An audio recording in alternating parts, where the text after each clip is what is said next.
We're at a pivotal time in medicine where we have a new participant in medical decision-making, in discovery research.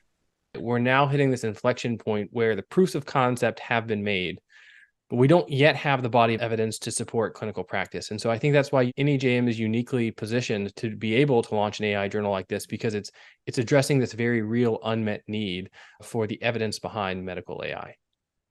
I think we're at a very interesting place in time where AI technologies, they're just rapidly advancing, but evaluating them or evaluation of these technologies haven't been as robust as we'd like for them to be. And I think, largely for these technologies to make impact in the world, we really need to figure out what good looks like for each of these technologies. That much change deserves its own journal. We are really focused within that kind of broad scope, particularly on evidence, and in particular high quality evidence that clinicians need to know that AI is safe, robust, reliable, and can be used in clinical practice. And as the medical community, I think we have a very unique position to actually define, benchmarks, data sets of what is clinically relevant and what we think will help our patients. We've seen these amazing demonstrations of artificial intelligence in medicine over the past few years, but what we have not seen enough of, and what we would love to see more of in NEJM AI, and what we really think is needed by clinicians and other folks in the healthcare system to move clinical practice, are randomized control trials that evaluate with the same rigorous standards that the New England Journal of Medicine takes in evaluating RCTs, that evaluate new AI methods in clinical practice and in the healthcare system. Trials that have an AI as an intervention, like a drug. So that kind of trial will look more like an ordinary randomized control trial.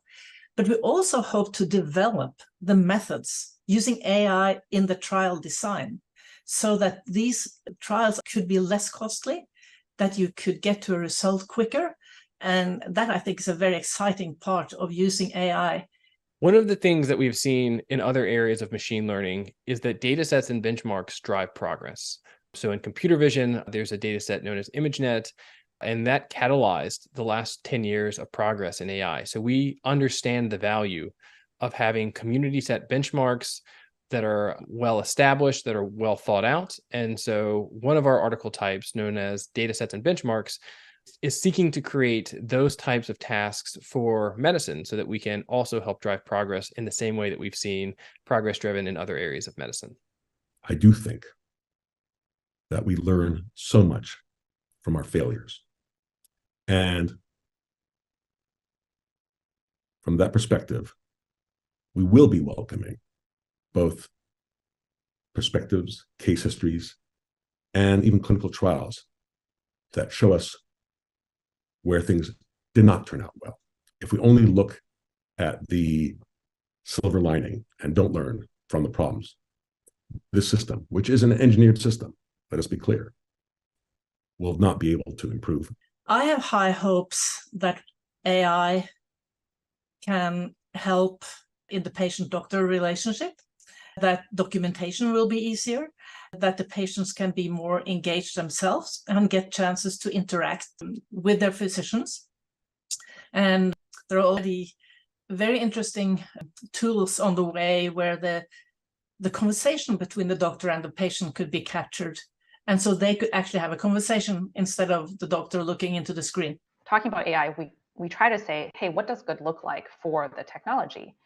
But AI has this really interesting way of being a mirror to society, right? And so as we're defining what good looks like for AI, we actually start defining better what good looks like for society, for the practice of medicine.